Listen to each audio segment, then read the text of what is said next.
老道说我是极阴体质，得挨着真龙才能活到几级。我爹用军功一闹，小太子的龙床就分了我一半。我抱着太子一睡便是10年。几级那一日，我被他拦在了宫门口。同床共枕10年，拍拍屁股就想走，你把我当什么了？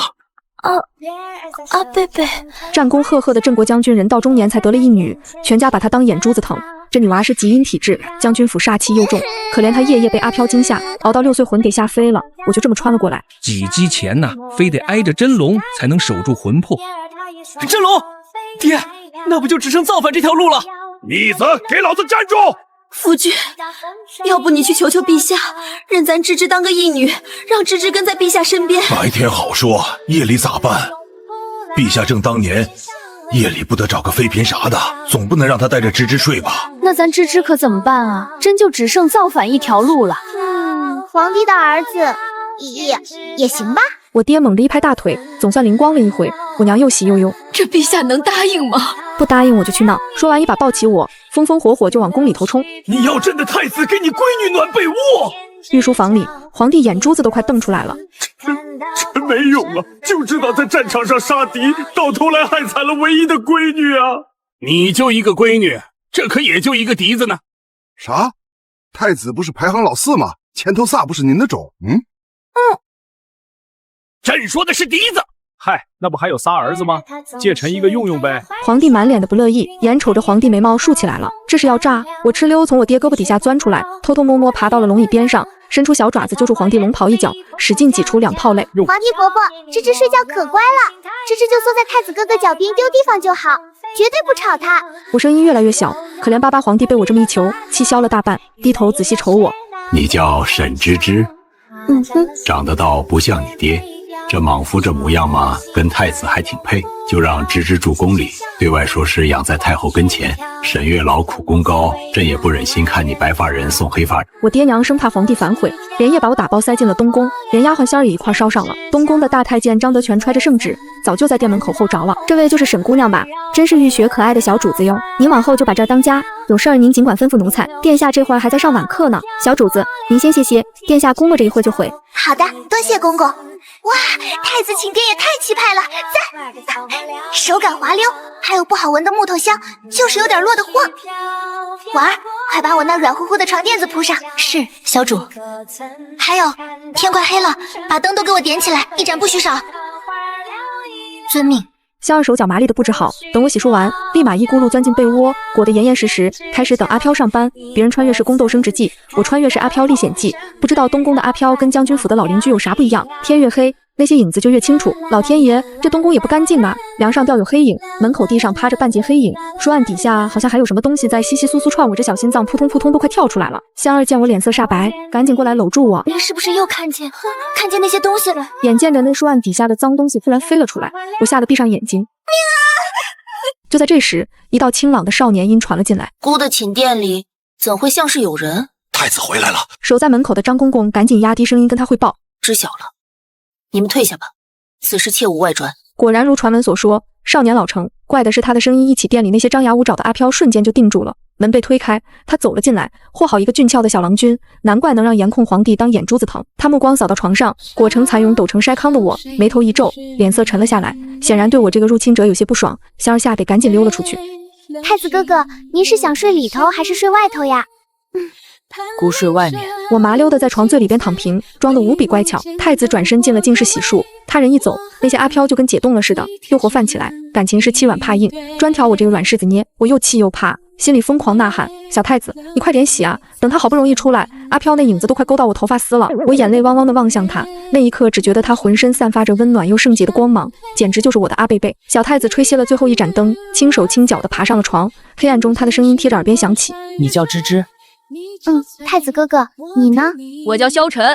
听张公公说呀，你体质特殊，需要姑护着你。你一出现，那些阿飘嗖一下就没影了。我悄悄伸出个小指头，试探着去勾他的手。我悄悄说过，男女7岁不同席，我们这样不大合规矩。可佛祖也说过，救人一命胜造7级浮屠呀。太子哥哥，您这不是在救我小命吗？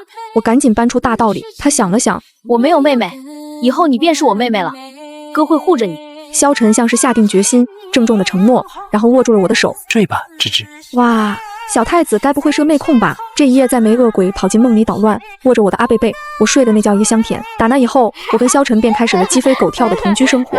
京城里都传遍了，说我入了太后的眼，被他老人家接进宫里亲自教养。嘿嘿，他们哪里知道慈宁宫后头有扇小门，一穿过去就是东宫后花园。白天我跟皇子公主们在上书房里听课，故意跟萧晨装作不熟。晚上陪太后用完膳，我就麻溜的从小门跑回东宫，眼巴巴的等着萧晨来给我驱鬼。萧晨真人吧，哎，也忒用功了点。回回都要熬到天黑透了才下晚课，那些阿飘们可精了，早摸清了规律，专挑这个点出来吓唬我。大概是知道时间紧任务重，连开场白都省了，上来就放大招。看了半个月东宫阿飘秀，我实在扛不住了，开始打起了歪主意。不行，得想个法子把这要命的晚课给他搅黄了。这李太傅的晚课规矩严着呢，只有皇子们才有资格上。要说这宫里头最烦这晚课的，除了我，那就是三皇子萧恒了。那小胖子跟我抱怨过好几回，说这破晚课害他老赶不上饭点。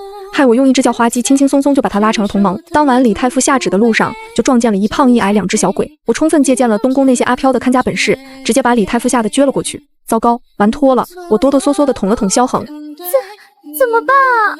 那还用问？死罪！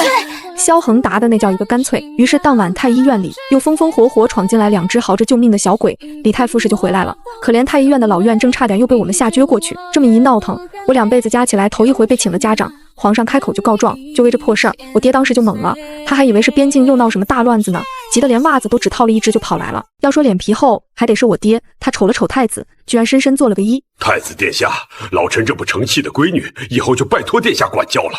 您该打就打，该骂就骂，千万别看老臣的面子。沈将军言重了，芝芝是姑的妹妹，姑这个做兄长的，该管就得管。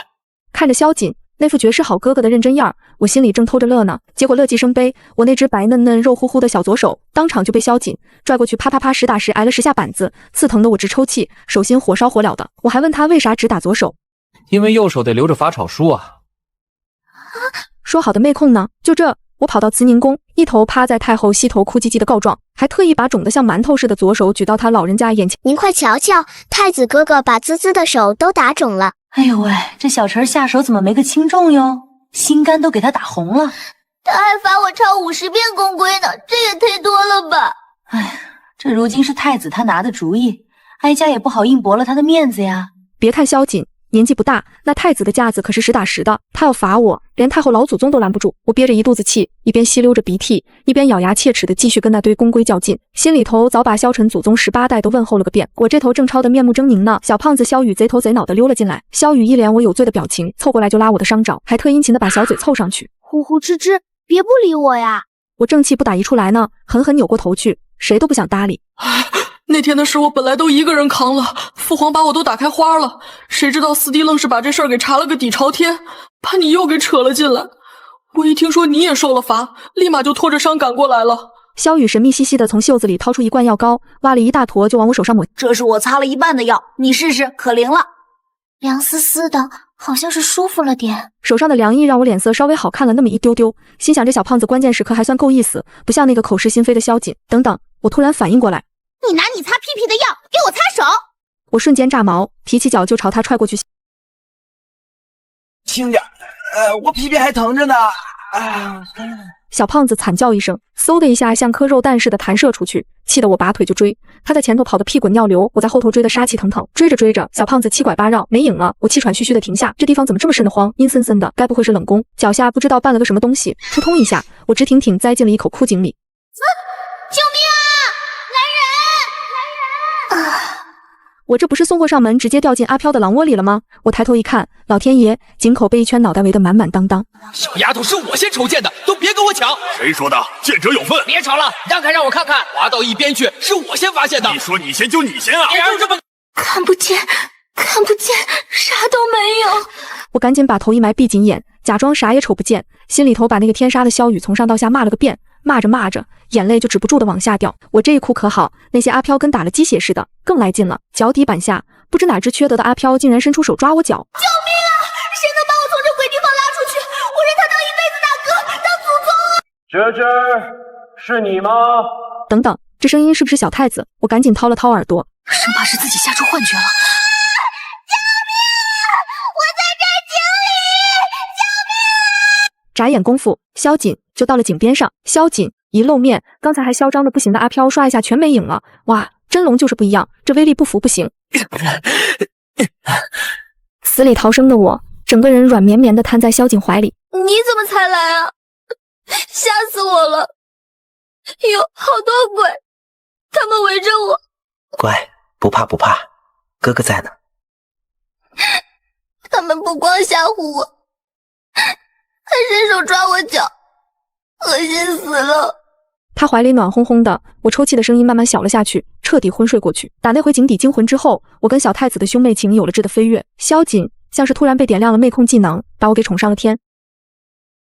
这个芝芝肯定喜欢，那个给芝芝留着，她以后肯定用得上。没错，他还在东宫里头偷偷给我弄了个小库房，美其名曰专门给我攒嫁妆。好家伙，我才6岁啊，离吉吉少说还有10年光景呢。照他这搜罗东西的劲头，我这小库房怕不是还得扩建个3、5回。不过呢，他也不是什么事都由着我，但凡扯上学习和规矩，他立马就切换成严师模式，板起脸来一点不含糊。想装病逃课没门，想让小公公代抄功课被抓个正着，想跟萧雨偷溜出去玩，更是想都别想。他那双眼睛读着呢。对了，连吃东西他都要管，他老说我体质偏阴寒，不让碰生冷的东西，这我可不听他的。大夏天不吃冰酿，那还有啥乐趣？在萧瑾这无微不至的照料下，我的小日子过得滋润安稳。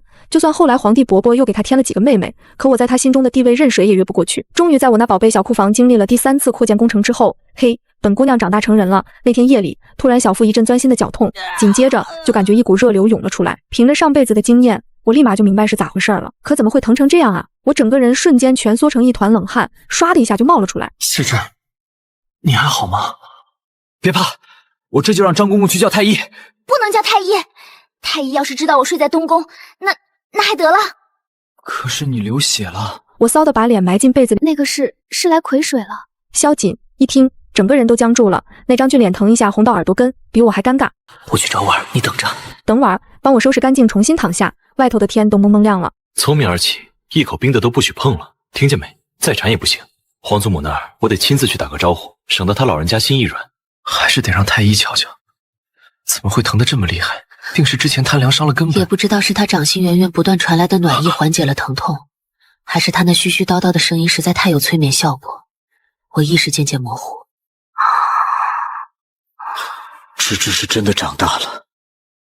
在萧瑾的过度重视下，我来癸水这件事儿传的整个后宫都知道了，连皇祖母那儿都讨不着我最爱的冰酿了。馋虫勾得我难受，我灵机一动，想到了黄伯伯的那些小老婆们，这宫里头就属淑妃娘娘的小厨房最对我胃口。我熟门熟路的摸进去，目标锁定冰匣子里的荔枝雪酪，手刚碰到碗边，哪里来的小贼？这声音怎么有点耳熟？我疑惑的扭头一看，好一个剑眉星目的小郎君，就是这肤色晒得过头了。芝芝啊！我懵了，在他怀里挣扎了一下。我是小恒啊。你怎么瘦成这样了，还晒得跟块炭似的？父皇把我扔去军中历练，日晒雨淋的，能不变样吗？5年没见了，看着儿时的玩伴，我心里头真是又好笑又有点心疼。萧雨拉着我在小厨房门前的台阶上坐下，我俩就这么肩并肩坐着，你一口我一口的分着那碗冰酪，有一搭没一搭的聊着这些年的事儿。不知不觉日头西斜，天都快擦黑了，我猛地想起，糟了，萧瑾还在等我一起用晚膳呢。小胖子，我得走了。萧雨赶紧起身，一把拉住我的袖子，他像是有点不好意思，手忙脚乱的从袖子里掏出个小玩意儿塞进我手心，这个是我自己下琢磨刻的，别嫌弃啊。我低头细看，是个小小的木雕女娃娃，带着点稚气未脱的娇憨。这是我。萧雨点点头，他挠了挠头，有点腼腆的笑了笑。是你10岁时候的样子，后来我一走就是5年。我眼睛有点发酸，吸了吸鼻子，我上前一步，轻轻抱了抱他，我把头埋在他肩头。小胖子，你回来真好。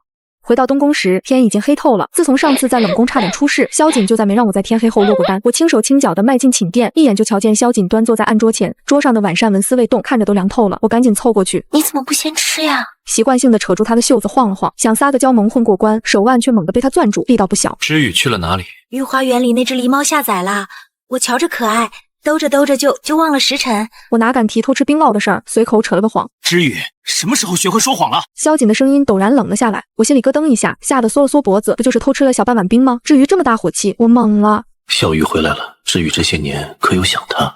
怎么突然跳到小胖子身上了？下意识就老实回答，想啊，当然想他。这宫里头除了孝金，也就小胖子跟我最投缘了。他多会玩啊，哪有好吃的好玩的他门儿清。他走了这5年，我都闷死了。萧瑾冷笑一声，那眼后阴沉的能滴出水来。一碗冰酪而已，他这气生的也太莫名其妙了吧。可看着他这副风雨欲来的样子，再想想他柜子里那把积灰的戒尺，我决定还是老实交代。哥哥，你是不是生我气了？是我不好，我不该偷吃冰螺的，可我发誓，我就吃了半碗，剩下半碗都进萧雨肚子里了。我赶紧认错，顺便拉个垫背的，啪！萧瑾气得一掌拍在桌案上。这些年是怎么教你的？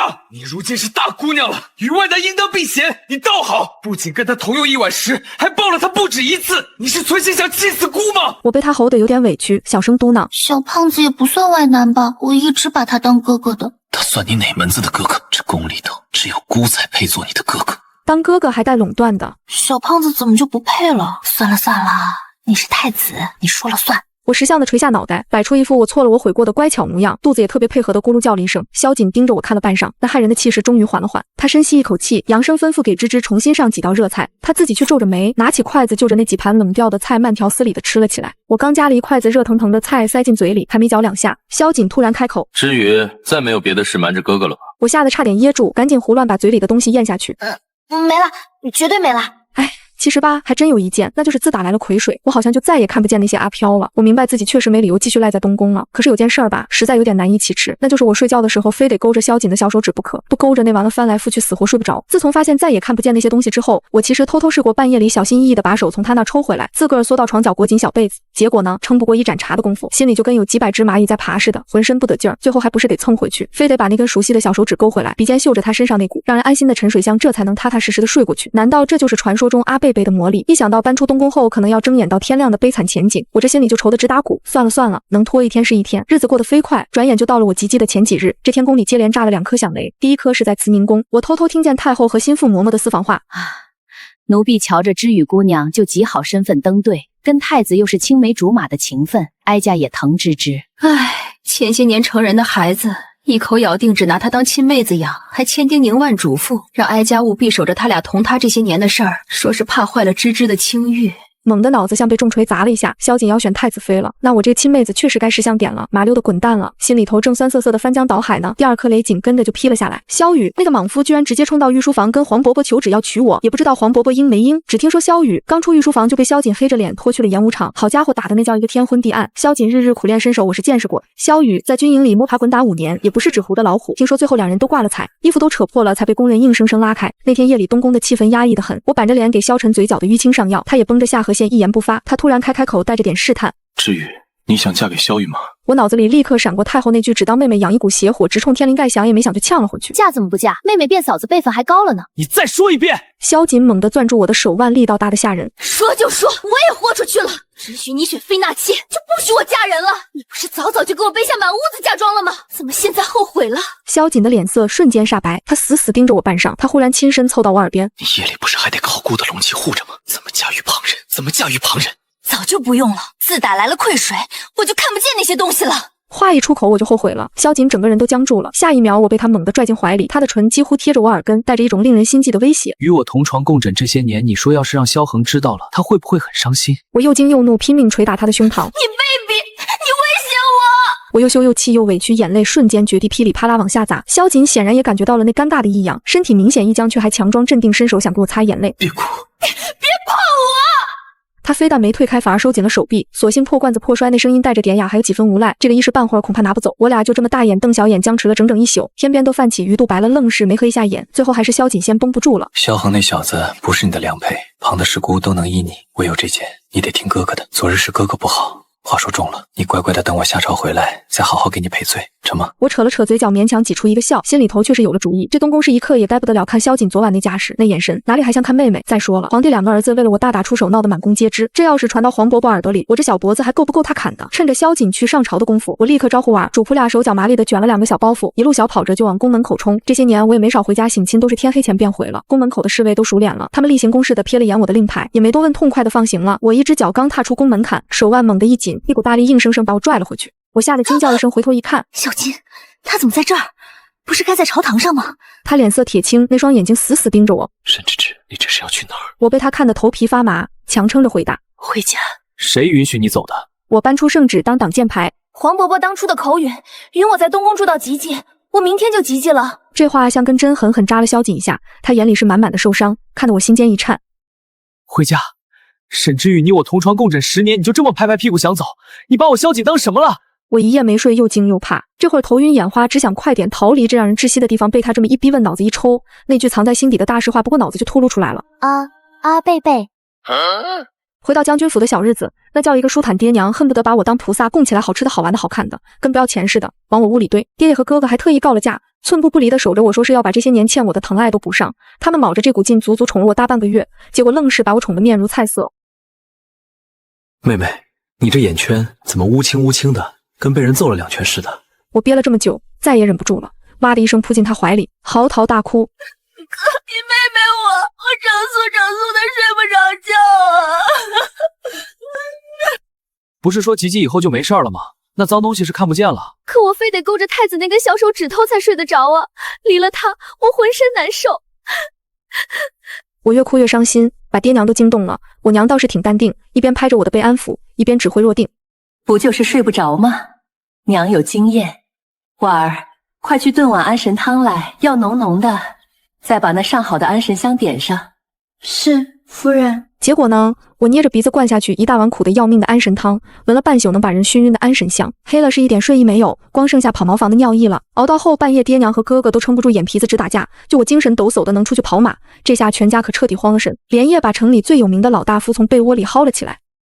大夫，我非得摸着一样东西才能睡。什么？他非得摸着一样东西才能睡？这东西是不是姑娘从小睡觉就攥着的，离了它就心神不宁？对，没它我根本睡不着。钻了整整10年，比亲娘还亲哦，那就是得了瘾症了。这玩意儿可不好戒啊，要是那东西不打紧，给他就是了。可是何必硬逼着戒呢？伤身又伤心。哎呦喂，太子爷的小手指头，这能叫不打紧的东西吗？送走老大夫，全家陷入了死一般的绝望。我现在就去东宫，把太子那根小手指头剁了给妹妹带回来。混账东西，你想害死我们全家！都给我消停点！这鸡飞狗跳的场景跟10年前简直一模一样。我揉着突突直跳的太阳穴，长叹一口气。太子的手指头不能砍，那太子的贴身衣物有没有门路能弄进来？啥玩意儿？我就寻思着，有件他穿过的衣裳，闻味兴许也能凑合将就一下。包在哥身上。于是我那神通广大的哥哥花了大价钱买通了东宫江喜房里的一个小太监。几天后，他神秘兮兮的塞给我一个包袱，我满怀期待的打开一看，里面居然是条男人的裤衩子。我气得差点晕过去，眼泪在眼眶里直打转。你拿条裤衩子糊弄我！我要的是衣服！我的好妹妹，你是不知道啊，太子的衣物都是登记造册的，少根线头都有人查。就这条裤衩是太子亲口吩咐要丢掉的，哥哥我可是费了老鼻子劲儿才捡回来的。我脑子嗡的一声，丢掉？什么情况下一个男人才会丢掉自己的裤衩子？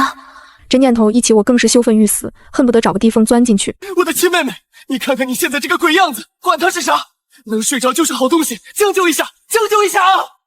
我被他拖到铜镜前，看着镜子里那个眼窝深陷、脸色惨白活像被吸干了精气神的女鬼。算了，脸面算个啥命要紧？我捏着鼻子心一横，把那条来历可疑的裤衩子紧紧抱在怀里。你还别说，那一夜我睡得格外香甜，连梦都没做一个。我们全家刚为我能睡个好觉松了口气，还没高兴2天，东宫的侍卫就杀气腾腾地找上了门，领头的那个板着脸，二话不说就要把我哥绑走。你们想干什么？带走！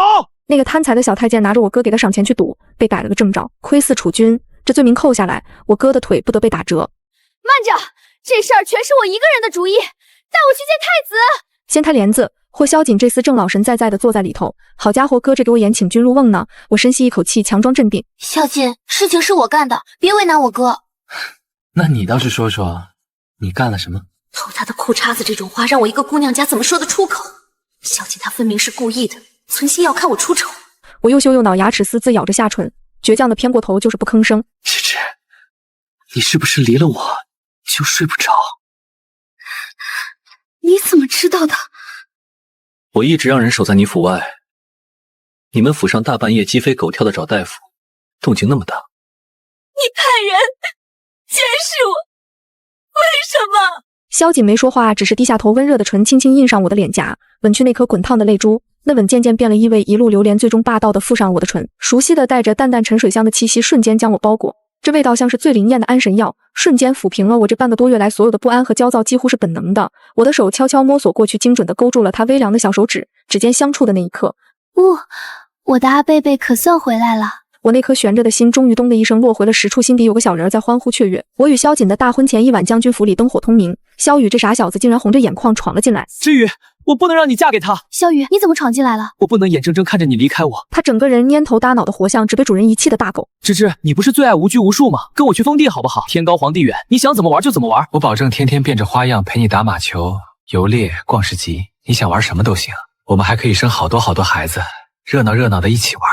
这提议听着还真有那么点让人心动，可就在他靠近的瞬间，一股陌生的气息钻进我鼻子，我下意识地蹙紧了眉头，倒不是难闻，只是心里头莫名的就有些抗拒。哎，小胖子，跟你在一块玩，我是真的很开心，可是我对你没有姑娘对郎君的那种心思。那你对太子就有？几乎是立刻，萧瑾身上那股味道霸道的占据了我的脑海，想到那气息带来的安心和悸动，我轻轻点了点头，答案不言而喻。看着他失魂落魄、跌跌撞撞离开的背影，我心里也挺不是滋味，默默把他送出府门，看着他消失在夜色里，才转身回房。谁知刚踏进门槛，一股大力猛地将我往后一拽，我惊呼一声，跌入一个无比熟悉的怀抱，一抬头撞进萧瑾那双深邃含笑的眸子里。明儿个就大婚了，你怎么还跑来了？我不来，你今晚能睡得着？根本不容我反驳，他打横将我抱起几步，走到床边，动作轻柔地将我放下，自己也跟着躺了上来。睡吧。